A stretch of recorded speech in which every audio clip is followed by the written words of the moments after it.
Hello friends, তোমাদের আজকে দেখাবো কিভাবে ফোন দিয়ে এই ধরনের পিসির মতো রিটাচিংটা করা যায়। তো ভিডিওটা শেষ পর্যন্ত দেখতে থাকো। সর্বপ্রথম আপনাদের ছবিটা লাইটরুমে ইম্পোর্ট করতে হবে। ইম্পোর্ট করার পরে ছবিটার কালার গ্রেডিং করতে হবে। তো আমার কালার গ্রেডিং করাই আছে। তো সিম্পলি আমি এখান থেকে দেখাই দিতেছি আমার কালার গ্রেডিংটা করা আছে। এখান থেকে যদি আপনাদের প্রিসেট বাই করতে চান তাহলে আমার কাছে নিতে পারেন। ডিসক্রিপশন বক্সে আমার হোয়াটসঅ্যাপ নাম্বার আছে, ওখান থেকে যোগাযোগ করতে পারেন। তো আপনাদের ফেস রিটাচিং এর মেন কাজটা হচ্ছে এই জায়গায় ইফেক্টে এসে আপনারা ক্লিয়ারিটিটা আপনাদের ছবি অনুযায়ী বাড়াই নেবেন। টিএইচটা 10% করে দিবেন, 10%-এর বেশি দিবেন না। তো আমি আমার ছবি অনুযায়ী কাস্টমাইজ করে নিচ্ছি, আপনারা আপনাদের মতো করে নেবেন। তারপর সিম্পলি মাস্কিং টুলে যাবেন, গিয়ে ব্রাশ টুলসটা সিলেক্ট করবেন। ব্রাশের সাইজটা 10% মতো রাখবেন। তারপর ছবিটাকে আপনারা ফুল জুম করে নেবেন, একেবারে ফুল যতটুকু জুম হয় সম্পূর্ণ জুম করে নেবেন। তারপর ফেসে আমি যেই বরাবর দাগটা দিতেছি ওই বরাবর ফেসে একটা দাগ দিবেন।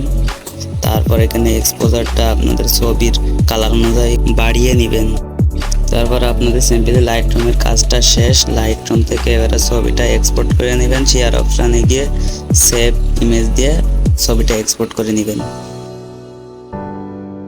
তারপরে এখান থেকে ছবিটা সেভ হওয়ার পর আপনারা সিম্পলি ফটোপিয়া অ্যাপটিতে চলে যাবেন। তারপর আপনাদের লাইটরুম থেকে কালার গ্রেডিং করা ছবিটি ফটোপিয়ার মধ্যে ওপেন করবেন। তারপর ফিল্টারে একটা ক্লিক করবেন, তারপর আদার হাইপাস করে টেক্সচারটি বানিয়ে নেবেন। সিম্পলি এটাকে এক্সপোর্ট অ্যাজ করে পিএনজি ফাইলে সেভ করে নেবেন। তারপর আপনার ফোনের গ্যালারিতে চলে যাবেন, গিয়ে লাইটরুম থেকে এডিটিং করা ছবিটা অটোডিক্সে ইম্পোর্ট করবেন। ইম্পোর্ট হয়ে গেলে ছবিটার উপরে একটা ট্যাব দিয়ে ডাবল করে নেবেন। তারপরে আবার ইম্পোর্ট ইমেজে গিয়ে টেক্সচারটি অ্যাড করে নেবেন। টেক্সচারটি অ্যাড করে ওভারলে করে দেবেন। তারপরে টেক্সচারটি আপাতত হাইড করে রাখবেন। ব্রাশ টুলসে গিয়ে আমি যে সেটিংটি করেছি আপনারা হুবহু একই সেটিং করে নেবেন। তারপরে খুব সাবধানে আস্তে আস্তে ছবিটিকে ঘষতে থাকবেন। ঠিক আমি যেভাবে ঘষছি একইভাবে ঘষবেন, উল্টোপাল্টা ঘষলে হবে না। আমি যেভাবে রিটাচিংটা করতেছি আপনাদের হুবহু একইভাবে রিটাচিংটা করতে হবে। আমি আপনাদের সুবিধার্থে ভিডিওটি একটু ফাস্ট করে দিচ্ছি, আপনারা দেখতে থাকুন।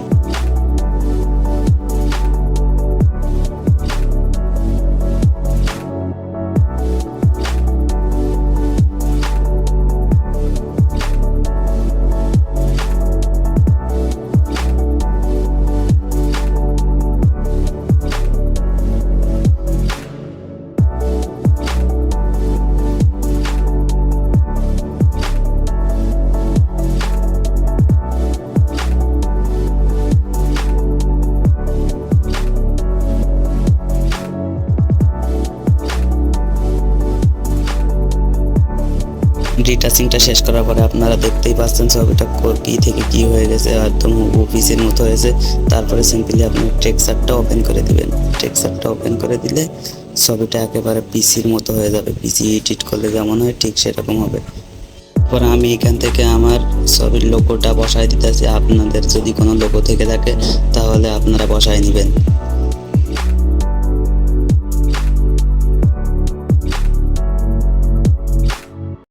তো এই ছিল আজকের ভিডিওটি ভালো লাগলে অবশ্যই লাইক, কমেন্ট অ্যান্ড চ্যানেলটি সাবস্ক্রাইব করতে ভুলবেন না। প্রতিনিয়ত এই ধরনের ভিডিও পেতে আমাদের চ্যানেলটি অবশ্যই সাবস্ক্রাইব করে রাখবেন।